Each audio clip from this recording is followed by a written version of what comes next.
Assalamualaikum, my dear all students. I hope you all will be absolutely fit and fine. So again, I am here with my new lecture that is about identification between noun and verb. आज के इस lecture में हमने noun and verb के बीच में differentiate करना सीखना है. इससे पहले कि हम इसकी आइडेंटिफिकेशन डिफ्रेंशिएशन सीखें, हमें पता होना चाहिए कि नाउन क्या है एंड वर्ब क्या है. So let's discuss before noun and verb. Noun क्या है ये तो मोस्टली स्टूडेंट्स को मालूम होता है that it is naming word. ठीक है, मतलब किसी भी चीज़ की आइडेंटिफिकेशन को, कोई भी वर्ड जिस चीज़ की पहचान बन जाता है तो वो हम उसे उसका नाउन कहते हैं. तो कोई भी अल्फाज जब किसी की आइडेंटिटी बने, मतलब उसकी पहचान बन जाए, तो वो हम उसे नाउन कहेंगे. और सिंपली वर्ड्स के अंदर हम इसे कहते हैं that noun is the naming words, मतलब जिससे किसी ना किसी का कोई नाम बनता है, किसी चीज़ का एंड किसी प्लेस का कुछ भी हो सकता है. उसके बाद जो सेकेंड चीज़ हमारे पास है डेट इज़ वर्ब. वर्ब भी सिंपली क्या है, हर वो वर्ड जो कोई एक्शन परफॉर्म कर रहा हो, मतलब ऐसे अल्फाज जिससे कोई ना कोई एक्शन एक जाहिर हो तो उससे हम कहेंगे वर्ब. सो वर्ब वो है जो कोई एक्शन परफॉर्मिंग वर्ड्स होते हैं, मतलब जिससे कोई एक्शन जाहिर हो रहा हो. और नाउन क्या है, यानी किसी भी चीज़ का नाम, किसी भी चीज़ की आइडेंटिटी. अब हमारे पास मतलब बहुत सारे ऐसे वर्ड्स होते हैं जो कभी कभी एज अ नाउन यूज़ होते हैं and sometimes it is use as verb. तो हमें कैसे मालूम हो कि ये नाउन है या वर्ब है, इसी को हम डिस्कस करने लगते हैं. हम उसकी कुछ एग्जांपल्स ले लेते हैं. For example we have a word that is record.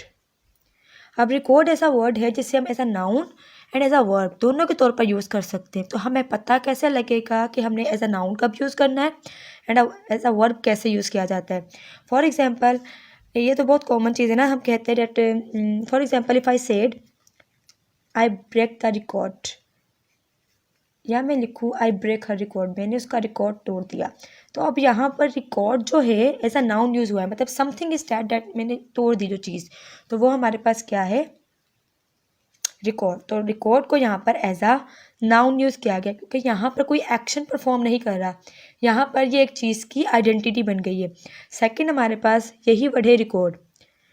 अब रिकॉर्ड को मैंने एज अ वर्ब यूज़ करना है. So how will I use it. For example I record video,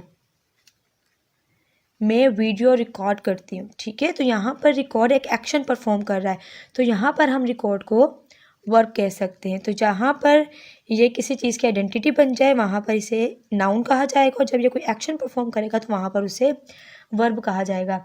इसी तरह से हमारे पास एक और वर्ड है इनवाइट. अब इनवाइट एज अ नाउन भी यूज़ हो सकता है as well as a verb. अब एज अ नाउन कैसे यूज़ होगा. फॉर एग्जाम्पल हम कॉमनली किसी को कहते हैं थैंक्स फॉर योर इनवाइट, मतलब आपके इनविटेशन का, आपके इनवाइट का बहुत बहुत शुक्रिया. तो यहाँ पर जो है invite as a noun use हुआ है, मतलब हम किसी चीज़ के लिए उसे थैंक्स कह रहे हैं. अब मतलब किसी चीज़ का नाम बन गया इनवाइट, तो थैंक्स फॉर योर इनवाइट. तो यहाँ पर invite as a noun use हुआ है. अगर इसी इनवाइट को मैं एज अ वर्ब यूज़ करूँगी, so how will I use it. इसे कहा जाएगा for example I invite you, मैं आपको इनवाइट करूँगी. तो यहाँ पर मतलब यहाँ पर जो इनवाइट है वो अब ऐसा नाउन यूज़ नहीं हो रहा, यहाँ पर इनवाइट एक एक्शन परफॉर्म कर रहा है. सो आई इनवाइट यू, मैं आपको इनवाइट करूँगी. तो यहाँ पर ये एक एक्शन वर्ड है, इसलिए हम इसे वर्ब कहेंगे. और यहाँ पर ये चीज़ की आइडेंटिटी बनी हो तो इसे नाउन कहा जाएगा. सिर्फ यही नहीं, हमारे साथ बहुत और कॉमन वर्ड्स भी हैं. इसके एक और एग्जाम्पल लेते हैं जो कि है इंसल्ट. इंसल्ट भी अब एज अ नाउन भी यूज़ होता है एंड एज अ वर्ब भी यूज़ होता है. Let's see how. For example अगर मैं कहूँ इट्स माई इंसल्ट, ये जो चीज़ है ये करना, इससे मेरी इंसल्ट है या ये मेरी बेइज्जती है, तो यहाँ पर ये एज अ नाउन यूज़ हो जाएगा. ठीक है, अगर इसी इंसल्ट को मैं कुछ इस तरह यूज़ करूँ, for example you are insulting me, आप मेरी बेइज्जती कर रहे हो. ठीक है, तो यहाँ पर इंसल्ट एक्शन परफॉर्म हो रहा है, एक्शन जैसा भी है बट परफॉर्म हो रहा है. तो यहाँ पर हम इंसल्ट को एज अ वर्ब कहेंगे और यहाँ पर insult as a noun use किया गया है. सो आई होप कि यहाँ पे आपको डाउट्स क्लियर हो रहे होंगे. सिर्फ यही नहीं है, मोस्ट कॉमनली इसके अलावा अगर हम बात करें तो पार्क आ जाता है। For example it's a park, ये एक पार्क है, ठीक है। तो यहाँ पे पार्क एक नाउन है, ये तो कॉमन अंडरस्टैंडिंग वाली बात है। अब पार्क एज अ वर्ब कैसे यूज़ होता है? For example I park my car hair,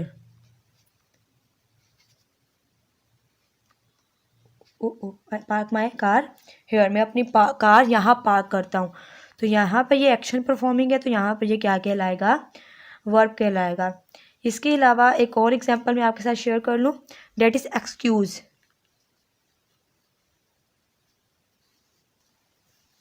excuse का वर्ड भी एज अ नाउन है एज अ वर्ब दोनों के तौर पर इस्तेमाल होता है।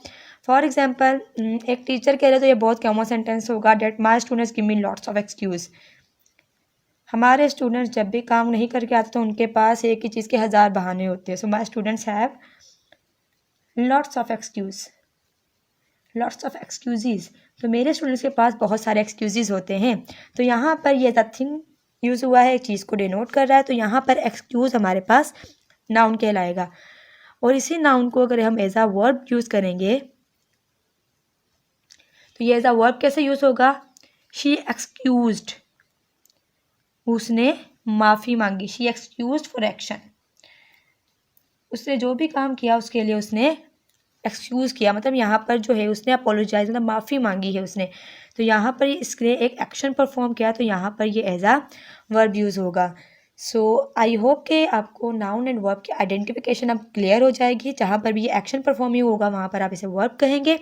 एंड अगर सेम वर्ड कोई एक्शन परफॉर्म नहीं कर रहा, किसी चीज़ को पॉइंट आउट कर रहा है, डिनोट कर रहा है, किसी की आइडेंटिटी बना है, तो आप उसे वर्ब कहेंगे। सो इम्प्रूव योर वोकेबुलरी, अपनी वोकेबुलरी जितनी इम्प्रूव करेंगे आपकी इंग्लिश उतनी ही बेस्ट हो जाएगी। Goodbye for the next lecture. अल्लाह हाफिज़।